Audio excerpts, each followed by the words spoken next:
Dialogue, KSFR's Friday evening talk show where the conversation starts with you. I'm your host, MK, and I'm absolutely thrilled to bring to you a very distinguished guest and one of the world's leading experts in not just psychiatry, but overall mental health.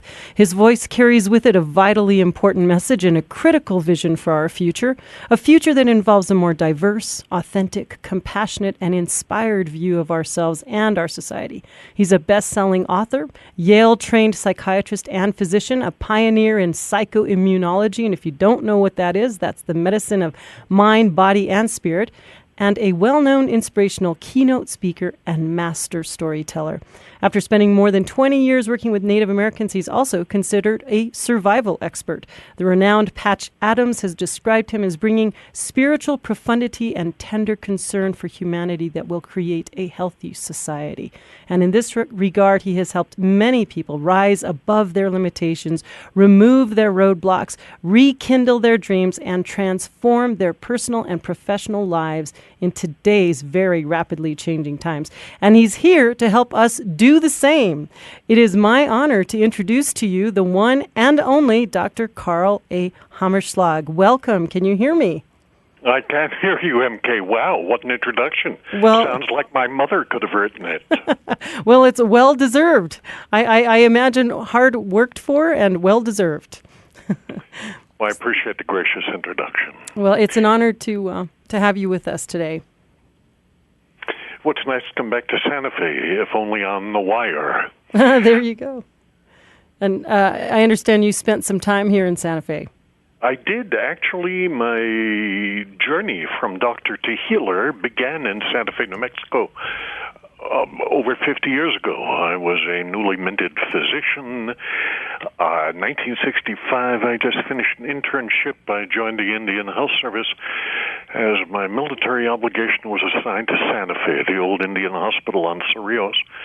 Wooden structure, 20 beds, 3 doctors. It's now a medical center. Experience. Yeah, and you've had quite a journey that has encompassed not just the formal education at one of the world's leading university, but also one that's delved into the heart of Indian country and also ventured into clowning. And I'm very interested in finding out how and what this journey has entailed. But before we go there, I'd love to get your scientific assessment as a traditional doctor of medicine also, of the current state of our mental health system. People often refer to it as being broken. Well, we need to make that a broader question. The current state of our health system, and then we can move on to mental health. I mean, it's a dysfunctional system. We're not providing great medical care. We spend 7 times more money than any other nation in the world, but we are not even among the top 20 healthiest nations in the world. We are an interventionally based model. You wait till you become symptomatic, and then you go to see somebody. The truth is that no increase in the number of doctors, pills, and procedures has ever made diddly squat difference in the treatment of serious illness and disease. Of great advances in medicine don't come from intervention. They come from prevention. You find what causes the illness, and then you treat it, rather than wait until the proverbial horse is out of the barn. In mental health, it becomes even more complicated because we are not even sure whether what we describe as symptomatic is a disease. The current DSM-5 has 500 diagnoses. When I trained, admittedly, in the Pleistocene era, the DSM in its early incarnation, less than 100 diseases. What we do as a rule in mental health is we define behaviors that we don't like as diseases. But quite frankly, we have no idea what causes them and how to prevent them. And we dramatically overutilize drugs to deal with these symptomatic manifestations. It's a national disgrace when it comes to the treatment of children. 1 in 7 kids in this country is diagnosed as developmentally disabled, by and large, since the advent of attention deficit disorders, with or without hyperactivity. These kids are put on profoundly powerful drugs, even though we don't know what the long-term impact on the brain is. And it's become a virtual epidemic. When I trained, kids were fidgety, they didn't pay attention. You found some way to set limits and modify behavior. But now, if you're fidgeting, if you don't pay attention, if you're staring out of the window, you have a disease. We live in a culture in which if you're feeling anything other than wonderful, you could be suffering from a mental illness. Whether you're depressed or whether you're fidgety, there is a chemical that's going to cure you. Instead of, we need to find ways to talk to each other. If you're depressed, talk to somebody who has shared the journey or somebody who can help you see things from another perspective. But in psychiatry, we don't talk to people anymore. We are the purveyor of pills. And you have about 15 minutes with a patient, and nobody spends a whole lot of time talking. It's symptomatic of the entire medical system. We don't talk to people anymore. You see a family doc, you may have 5 minutes, otherwise it's not cost-effective, and during that time he is looking at you intermittently, and the rest of the time typing notes into the computer. One hardly gets the feeling that one is being paid attention to. The industrialization of medicine has stolen from us our humanity, makes us just another industry. Nobody came into healthcare because it was an industry. I mean, there are easier ways to make a living. Mm-hmm. Most of us come into healthcare because it's a ministry. It's sacred work. Mm-hmm. And we are losing the spirit of our connection, our relationships with patients. And it is destroying a noble profession that does holy work. Boy, that's so well stated, so articulately stated.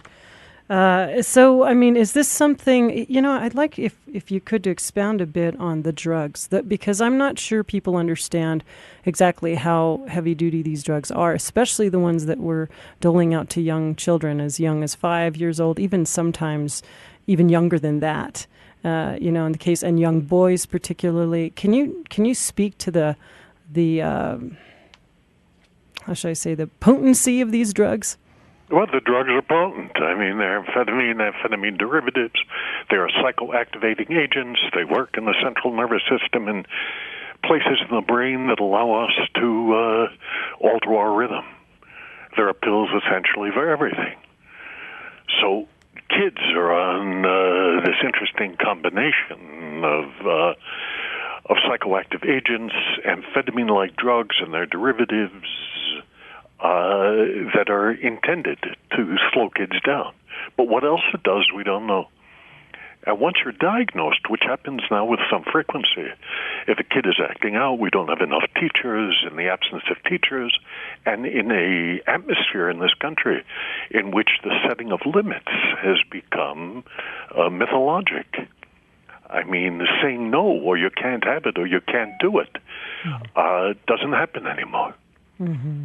We use these powerful agents, their long-term impact on the brain, as I say, for the last 30 years, since they've actively been used, we still don't know what's going on. And we still don't know whether it's a disease and how it's transmitted and how to treat it. And now we specialize in polypharmacy. It's not just one medication. Now we do 2 or 3. So in addition to a psychoactivating or calming drug like the Ritalin and their derivatives, we also prescribe anti-anxiety drugs, antidepressant drugs, atypical antipsychotics, drugs like Abilify, for example, trying to somehow cover a host of symptomatic manifestation, but whose long-term impact can be dangerous. Does it seem to you in ways that we're trying to almost recreate the chemical imbalance that supposedly is amiss to, some of these kids get diagnosed with a quote unquote chemical imbalance. I would like to get your perspective on that, whether or not that's actually even something that's an accurate statement, and then whether or not these drugs, this polypharmacy, is an act of trying to recreate what would be natural brain chemistry, because we've already introduced one drug that then sets it off balance, and then it's an attempt to try to almost rebalance what's naturally already there. Is that?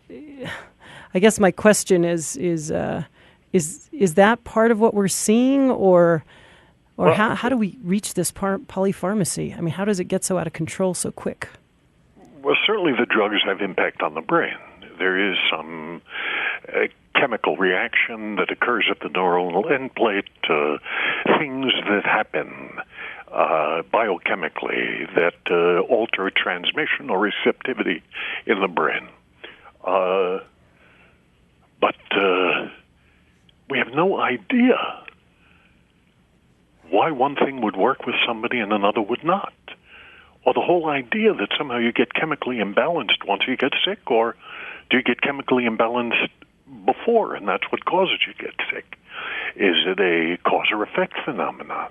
It's difficult to do double-blind studies in psychiatry. Everybody's diagnostic input varies. How people see things is different. So we are coming always from a place that magnifies our guesswork. The critical issue is that relationships, being with somebody you like and trust, the critical elements for getting well are your belief in the practice and in the practitioner. If you believe the system they practice, and if you like them, if you resonate with their personal qualities and attributes, you're going to get better. And you're going to get better whether you take something or not.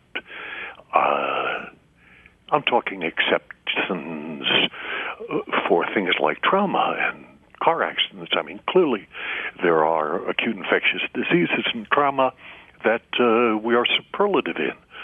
But chronic diseases, we don't do so well. And part of the reason we don't do well is that the chemicals change the brain not only in good ways, they often make us tired. There's a list of side effects that would fill your forearm if you roll them down. And we keep doing it. The issue is, how do we come to whatever it is that we have in a way that says, I've got it, it doesn't have me? And what kind of choices do I want to make about how I come to it? We need to give people more choices than the current system, which says, take this pill and I'll see you in a month. But talking to somebody has become an archaic myth of yesteryear, even though we know that talking to a patient for 10 minutes will tell you more than if you spent an hour filling out forms. So how is it that you're so wise and the rest of your profession is lacking? I'm sorry, but in so many ways. I mean, how you're so articulate in expressing the problems with the system, but there seem quite a few people who are rather sold into it. Otherwise, these drugs wouldn't be being given at the rate that they're being given, or these diagnoses. How is it that you have come to such a well-rounded viewpoint on this, as opposed to seeing it through the more traditional standpoint? It's an interesting question that requires at least some historical review, which is where we began. I came to Santa Fe. I was well-trained. I had all these degrees and credentials. I thought I was the hottest thing on the block, that there was nothing that eluded my capacity. I was trained in medicine, but I had no idea. What health was about. It was never defined. I was an expert in illness, that health was a diagnosis of exclusion. If you weren't sick, then you were healthy. I came to Indian country as a hotshot doc, and that's where I learned what it meant to be healthy. And was a life-changing experience. Health was defined as being in balance. It doesn't matter whether you're a member of the Pueblo tribes up north, down south, the Hopi, the Navajo. The idea that if you are in balance, then you're healthy. And what does balance mean? Well, the Navajo word for health is hojo. Hojo. It's the same word for truth, balance, harmony, beauty, and the Great Spirit. What a wonderful concept. To be in balance, what it is you know in your head, and what it is you say and do by your actions, and what you feel in your heart, are all telling the same story. When you are in balance, you're healthy. What you know in your head, what you say with your lips, what you feel in the heart, the mind, the body, the spirit, whatever you call that balance, you gotta be saying what it is you're really believing and feeling. We live in a culture in which what is said is not believed. If you don't like it, it's fake. We are drowning in bullshit. We live in a civilization in which being in balance, I mean, people really doing what they say or meaning what they say. I mean, it's not a prerequisite to get elected to public office in this country. As a result, I think that as a culture, we are suffering from a cultural attention deficit disorder.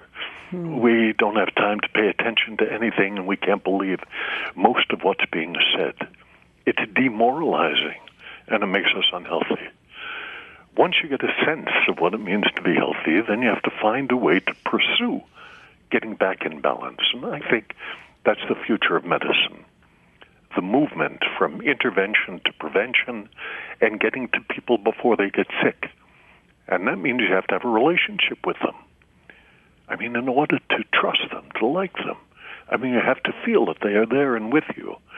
We need to encourage that happening, but the industrialization of medicine and the preoccupation with the bottom line makes it very difficult to talk to people because it's not adequately reimbursed.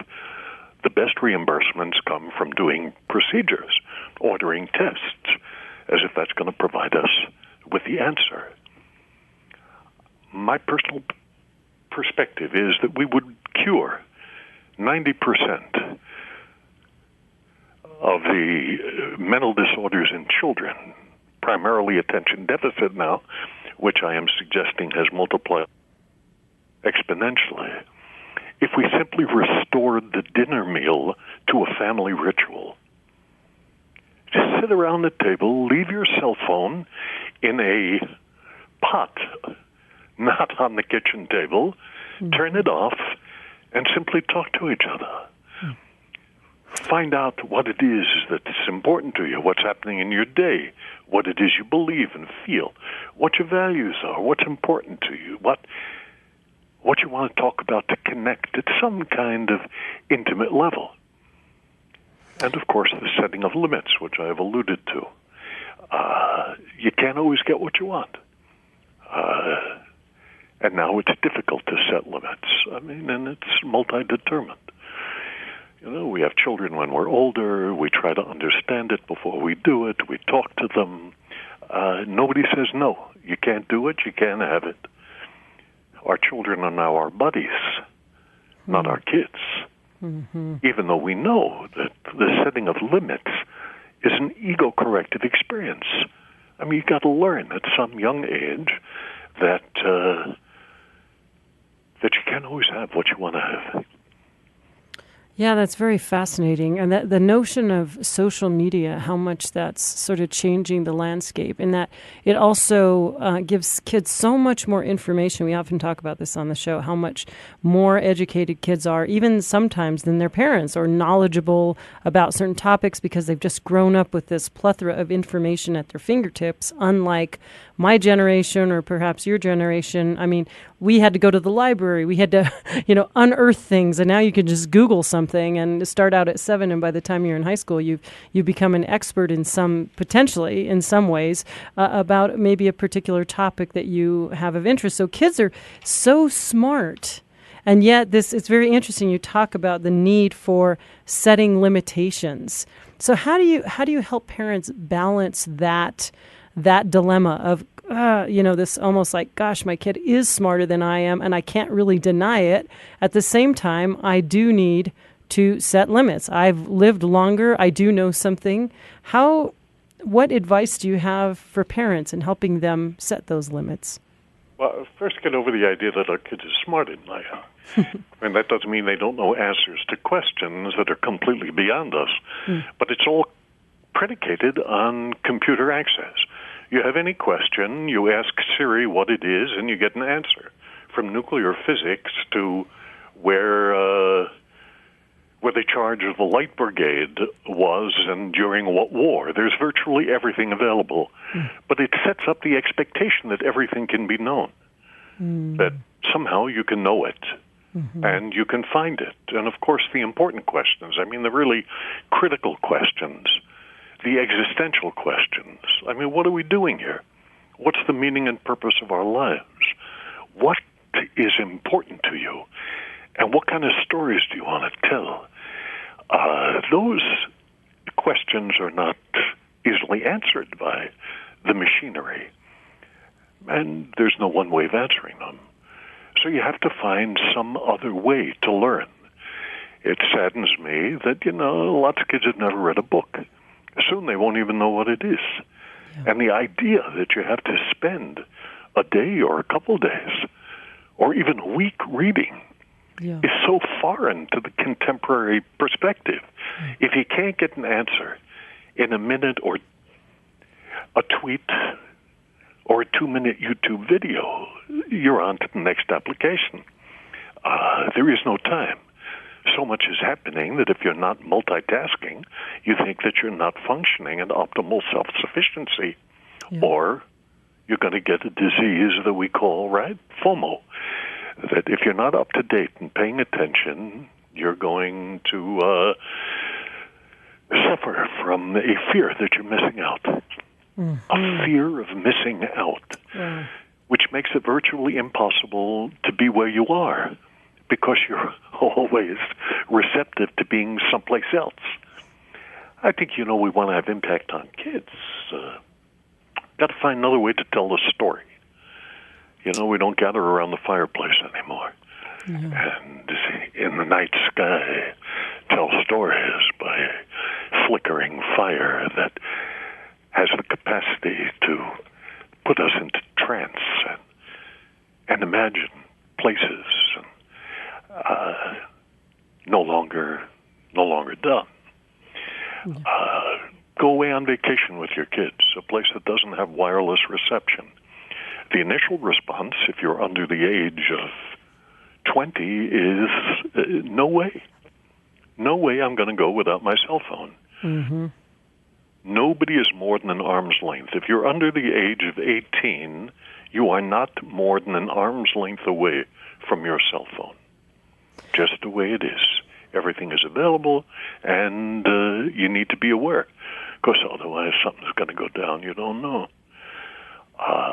Spend more time with your kids, not just around the dinner table. Take a vacation together. When you go out to dinner, leave your cell phone at home. Leave it at home. Sit at the dinner table instead of families, each of them responding to messages and looking things up, which makes it virtually impossible to really be in the moment. Yeah, I was traveling recently, and I was struck by, I often enjoy being at the airport, and mostly because I get to interact with people from all over the world. So it's like this wonderful just plethora of people all around from different cultures. And so there's nothing to me more fun than people watching at an airport. And I thought, oh my gosh, I noticed that 98% of everybody was looking down at their phone. There was there wasn't conversation going on between each other. Where are you going? Where are you from? It was this, everybody's tuned into the cell phone. Even the elderly people. And I was like, no, even the elderly people are hooked in. I'm curious, but I'm curious to, a lot of kids, we hear a lot of kids are suffering from anxiety or this ADHD, which would be this inability to focus, or that's one of the symptoms anyway. But I wonder how much the social media, the exposure to social media is actually creating this anxiety, as you said, of this fear that you're going to miss out. Even the reality that kids are living in today, high student debt, mass shootings in their schools and universities. Is there any wonder? Wouldn't it be an abnormal response to not be anxious? Did I say that right? Double negative there? Yeah. I think that as a culture, as I said previously, we are suffering from ADD, cultural ADD. Yeah. We are always someplace other than where we are. The corollary to that is that it makes wherever you are never enough compared to what else might be going out there that you will lose out on. It is my very strong feeling that our survival as a species has nothing to do with the transmission of our DNA, that our survival as a species is dependent on the transmission of our stories. Right. From generation to generation, some stories that are founded on some ethic of morality, what's right or wrong. We live in a culture in which right or wrong is determined by what you can get away with. So ultimately, nobody really believes that somehow it can't be done. If you can get away with it, if you can afford it, if you're in a position of power, then you can be right. Yeah. In a culture in which we no longer transmit some ethic of morality, something we can depend on that reminds us that there is a ground rule. We don't hurt each other. We don't intentionally do something harmful. We do unto others as we would choose to have them do to us. We honor and respect our elders. We honor the earth and everything that grows and lives upon it. And we are obligated, as our native relatives have always told us, to take care of the place, that the earth was not given to us by our parents, but rather it's on loan to us from our children. And we need to at least leave it as good as we found it. Nobody's telling those stories. Yeah. And as a result, I think as a civilization, we are drowning as we are now in make-believe. We are not in truth. What we say is different than what we do and feel, and it's making us sick, unhealthy. Boy, I am so glad to have you joining us today. We are, if you just tuned in, we're going to have to take a short break right now. We are speaking with Dr. Hammerschlag. He is a renowned psychiatrist, health professional, best-selling author, healer, and even clown. And we're going to talk to him also about some of his own stories of how he was led to things like healing and clowning. And we're going to take a small break. We'll be right back after these short messages. And we are back. You are listening to Dialogue. It's KSFR's Friday evening talk show where the conversation starts with you. We have a renowned guest and leading expert in the field of psychiatry and mental as well as physical health and well-being. His name is Dr. Hammerschlag. I'm sure you've heard of him. If you haven't, you've probably been sitting under a rock somewhere. So it is our pleasure to have him with us today. And let's talk, if we can, a bit more about your own personal journey of how you say, I spoke to you briefly before we had come on the show, you came on the show, and you talked about the idea that you actually prefer the term healer to psychiatrist. And can you tell me how, or tell us how you got to that and why you choose that term? Well, I think, a healer is somebody who's actively involved and participatory. Doctors are often dispassionately removed. We learn in medical school not to get too involved because it distorts one's clinical objectivity. So we are trained to make the diagnosis, treat the patient. That's a good doctor. A great doctor can make the diagnosis, treat the patient, and also adds a preventative module to the relationship, what you do in order to avoid getting sick in the future. But a great doctor, a healer, is someone who can do all those things, make the diagnosis, treats the patient, adds a preventative module, what you have to do in order to make the changes that will keep you healthy, and somebody who is a total participant, who you know is in there with you, not just as a dispassionate observer, but an active participant in the process, that there is an essential caring. Most of us feel uncared for in contemporary life, even though most of my colleagues, I think, are terrific people. And my closest friends among them have been physicians, people I like and love and trust. But slowly gets edged away in the current merger medicine. Drug companies, large insurance companies, taking over what it is that is reimbursable and not, and that you can't spend time. It's just not cost effective. I think that impugns our ability to be healers. I like the term because it opens up the possibility that we are truly together with the people who place themselves in our hands. And too often, being a doctor does not necessarily imply that. And certainly a psychiatrist has now become a purveyor of 15-minute interviews with pills. I think there are better ways to do that. Yeah, I noticed that you even describe yourself as a community psychiatrist. You make, the word community is before the word psychiatrist, which again, it was my training, but community psychiatry was in its heyday in the 60s when we believed that, that there was something else going on other than the intrapsychic determinants of our behavior that accounted for our feeling sick, miserable, unhappy, suicidal, and despairing. That poverty, racism,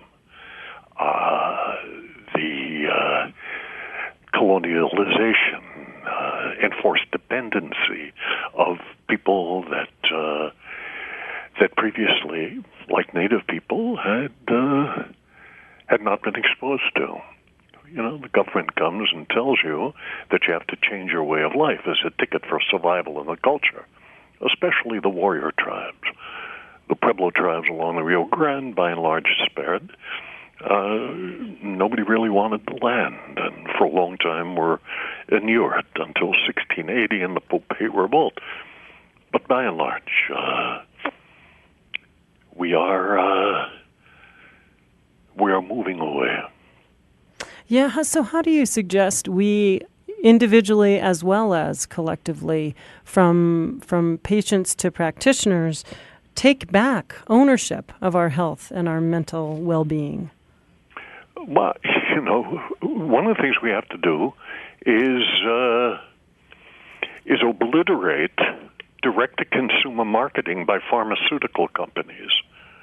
That would solve an enormous problem. In this country, if you're feeling anything other than wonderful, it's un-American. And if you are feeling something other than wonderful, we point the finger of blame at somebody else, making us feel that way.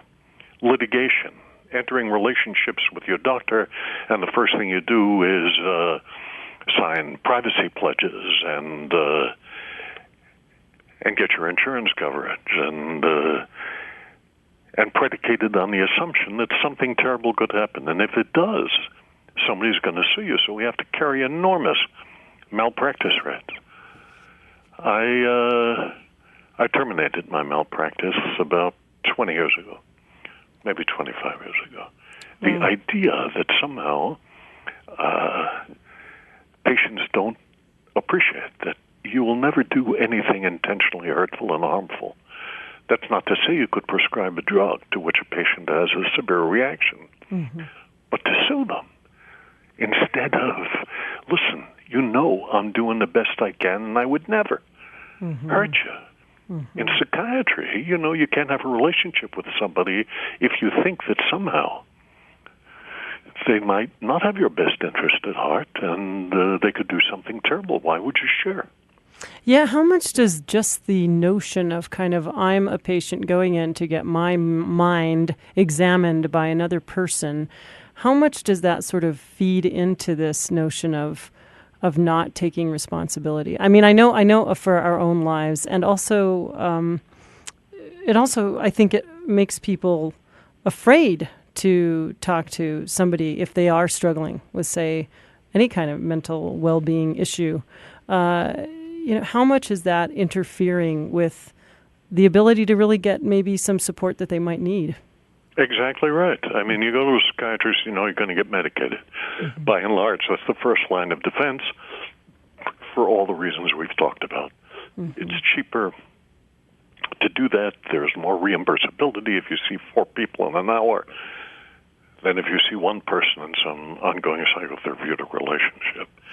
We need to somehow restore that balance, that what it is that is going to make a real difference in your life is to understand that whatever it is you're facing, that you got it. And you want to talk to other people who understand what you've got, or maybe you've had something similar, which is why self-help groups work so well, mm-hmm. and be able to share from your heart, not in a minute's interview or a 15-minute review, but in a soulful contact. Soulful. Yes. That's how I got into clowning. And I was just going to ask that. No, I was going to ask that. How did you get into clowning? And what does clowning in particular have to offer that, say, traditional therapy might not? Well, I'm a humanitarian clown.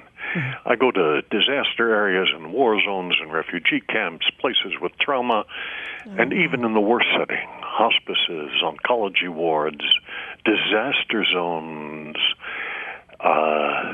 Even in those places, if you can somehow lighten the mood, it allows us to be aware of our shared humanity. I clown because I discovered it was the best way I knew to get out of my head and into my heart, which is really where the truth lies. What you feel, more than what it is you know, is what's going to get you through the hard times. The things you dare to imagine, your ability to hope and dream, those are the things that propel us forward. And that's what we need to be encouraging. Yeah. So clowning, mm-hmm. Was the best way I knew. I met Patch Adams about 30 years ago, the distinguished humanitarian clown, and that was, an interesting experience. I never clowned publicly before that. So I'm not talking about face painting and juggling tricks, although we can do all of those things. Mm-hmm. But it is the connection that you make with people in a short time that is the real strength in clowning. And we try to teach that to healthcare professionals, teaching day-long workshops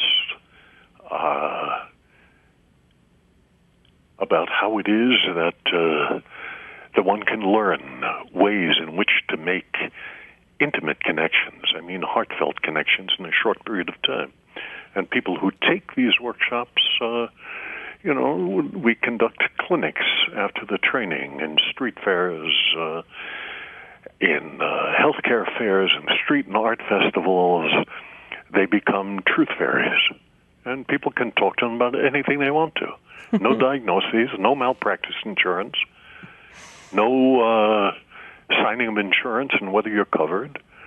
You sit out there in the open, in a park, a baseball field, or on a street corner, in a tight little circle with somebody who's going to listen to you. Actively listen. Mm-hmm. And pay attention. 15 minutes with a truth fairy can be a mind-changing experience. And the clown, historically, has been someone who helps us look at the familiar in new ways. Right. The clown, can say the emperor has no clothes and get away with it. The clown diffuses anxiety, even in the most difficult circumstances, makes public the secrets. And in Indian country, the clown is a sacred figure. Mm-hmm. Among Pueblo tribes, among the Hopi, the Tewa people, the Keres people, the clown has a place in the most sacred ceremony. They are there to lighten the mood, to remind us that we are just people, not to take us so seriously, to remind us that we are small compared with the cosmos, and not to be captivated by our egos. So there was long history that clowning, since the beginning of time, has served that purpose. The Jungians have an archetype, right? The clown, the jester, the fool, known in every culture since recorded history. I do it because it helps me. Just come from an open-hearted place of caring that allows me to connect with people of every background, religion. Doesn't matter if you speak the language, there is a certain universality to the language of love, which is now become virtually extinct in healing relationships in contemporary medicine. Wow. It makes me think we need to start now. Are there any groups or clubs for truth fairies? I think I like the idea of starting a whole host of nationwide truth fairies. Yeah, well, from your lips to the ear of the Great Spirit. Yeah, I'm involved in something called the Clowntown Healing Fest. We are going through an organizational kind of change. People who want to keep up with me ought to come to my website, healingdoc.com. And find out what we're doing. So we're going through some changes, including the name, because big healthcare systems get frightened when you say clowning and don't take you seriously. What we really mean to do and be is to humanize the practice of medicine and to remind its practitioners why it is that we do this work, to remind us of what we like best about ourselves and why it is that we came into this in the first place. So we do these workshops and then conduct truth fairy clinics. And we will continue to do that. But the Clowntown Healing Fest, as I suggest, is going to have a new moniker. So have people stay in touch with me. Okay, and again... Healin, yeah, I'm sorry, go ahead. HealingDoc, HealingDoc.com. healingdoc.com. And as well, you can find his books, The Dancing Healers, The Theft of the Spirit, Healing Ceremonies, to name just a few, from your body of work, as well as what you call schlag bites. I'm not sure if I'm saying this. Schlag bites. Schlag bites. Okay, tell us a bit about schlag bites. Well, it's my musings about anything that happens to move me at the moment. Generally not political, although that's not that I don't have an opinion, it's just too divisive in contemporary life. But by and large, things that are happening. Last week's Schlagbite was on tattooing. When I discovered that tattoo artists are now invited to wedding receptions and will ink guests with a small emblem that the host of the event, the couple that is getting married, create a little design, and people can, on the spot, immortalize the event on their skin. Wow. Anyhow, I took off on a ramble. But they can have something to do with where I am in my life, what it is I've read, something that moves me. It's my blog, comes out a couple times a month, and you can subscribe to it free of charge at the website. TheHealingDoc.com. That's TheHealingDoc.com. The Healing. Yeah, I think there's no the. I think it's just HealingDoc.com. Healing. You're right. I'm sorry about that. I was looking at the website right now. You are absolutely correct. HealingDoc.com. And also, I have to say that I am so glad that you're out there teaching the next generation as much as you can, passing on your wisdom and truth and experience. And I wonder, are you finding that they're receptive, that they're ready for this information? Oh yeah. Young physicians more and more don't come into this as a business. They want to have a good time working on what they want to do. They're much more appreciative of the fact that the joy in their lives is going to come from being completely engaged in what they really want to be doing in the here and now. And they're open to ways that emphasize that possibility. So I am encouraged that the next generation is going to be able to maintain the sacredness of the practice, that this is holy work, and that we're obligated to come to people in a way that magnifies their own part in the process of their healing, and in which we join them in helping them make it happen. Yeah, and I also love the fact that you refer to the Native American tradition of dealing with the here and now by paying homage to 7 years behind you, the generation 7 years behind and 7 years ahead. No, four ahead and 3 behind. Oh, is that it? Oh, okay, that was seven on both sides. Oh, 7, if you okay. can tell your stories for 7 generations, then the tribe will survive. That's okay.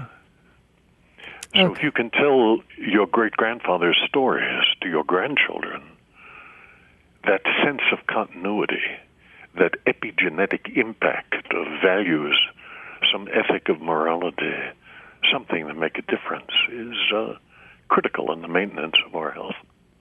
Yeah, it's really... Any other final thoughts, stories, or insights for helping us gain hope as we move forward?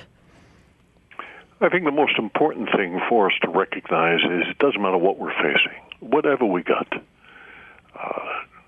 serious illness, trauma, the impact of something on our mortality, it doesn't matter what you're facing. You have to find some way to come to it from a place in which you have some strength. It's you who have it, not it that's got you.